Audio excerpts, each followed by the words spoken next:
In Arlington, a hidden gem is right in front of our eyes. Barcroft Park is home to a super rare ecosystem called the Magnolia Bog, one of only 24 in the world. Almost lost for 100 years, the bog is a success story of local restoration, helping a rich tapestry of Arlington's natural plant and animal species thrive due to its amazing diversity.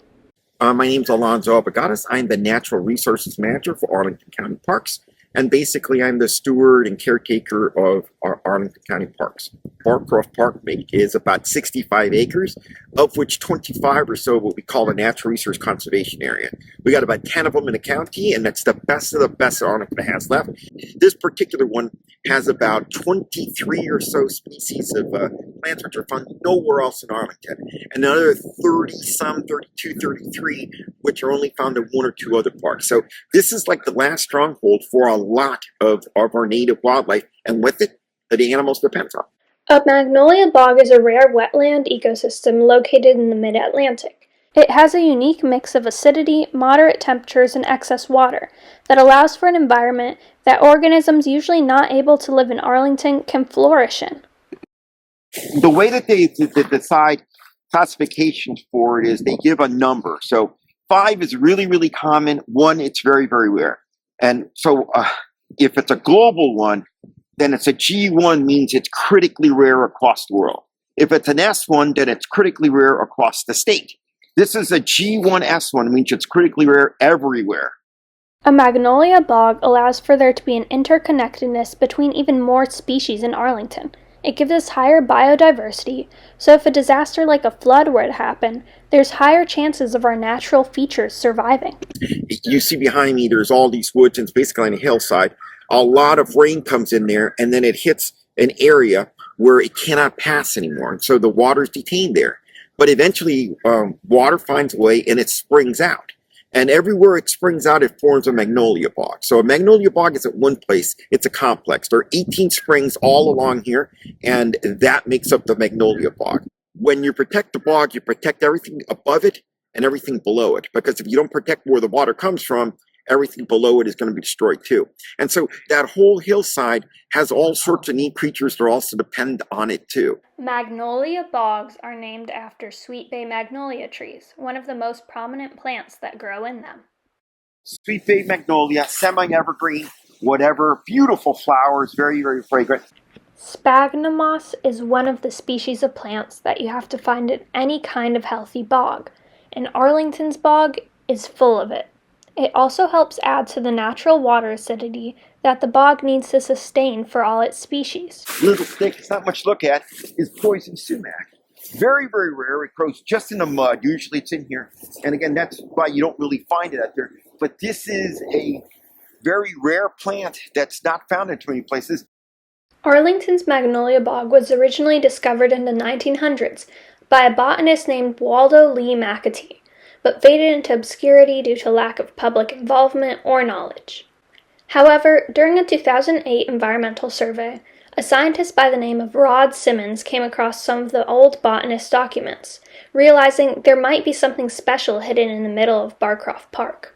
The lanes have changed a lot, the whole landscape changed, but he was able to track down what it was, and lo and behold, he's like, oh my goodness, it's still here. And like I said, at the time, it was only 13 of them left in the whole world. And he quickly informed the state. The state then looked at all the evidence, and they said, wow, you have rediscovered the magnolia bog. However, after Simmons' discovery, it was clear the magnolia bog wasn't very healthy.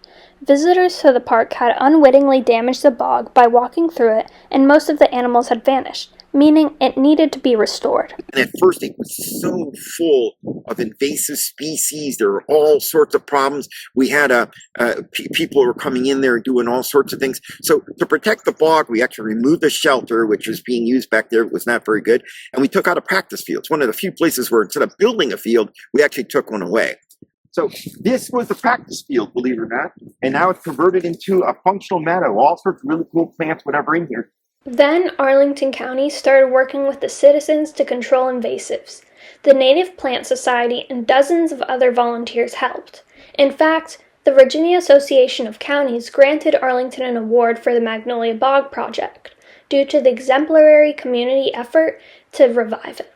And so when we started restoring the bog, controlling invasives, planting local ecotype plants, the plants that are native to here, the animals started coming back. And so now there's all sorts of animals that are now coming back in here, which were never found before. One of the most interesting is a very common butterfly you'd think that lives on certain kinds of grasses was never found in Arlington, even though we looked for years. And after he planted the right kinds of plants in the practice field, which was converted over, lo and behold, 3 or 4 years later, the butterfly came back. This is what we did. We restored it to what it was, and the wildlife has responded. All sorts of cool stuff now live in this bog. With Wakefield High School and Claremont Elementary School being a 5-minute walk away, the Magnolia Bog has become an educational tool as well. And their students come down in here and learn about it too. So in their own backyard, they have a globally rare thing that's found nowhere else. And that's kind of a cool kind of thing in education. Even with the progress we've made, the bog is still facing a threat from invasive and non-native plant species and animals. One of the most pressing issues is an overpopulation of deer that have been devastating the plants in the area. The county is currently working on a deer management project and exploring possible options for safe removal. It's important we are informed and care about this bog. As we saw in the 1900s, the bog nearly died without community awareness. One of the ways Abogatus says Arlington residents can help is by planting native species in their own yard. This makes a friendlier environment to native species in Arlington. You can also spread awareness about the bog to make sure it stays a part of our local culture. Hopefully, another 100 years from now, the Magnolia Bog will still be a unique part of the county. It's kind of cool that in Arlington we still have something that's left over like this that we can still protect, and not just for us, but for future generations, so they can come in here and say, wow, how cool is it that you somehow protected this very, very special place.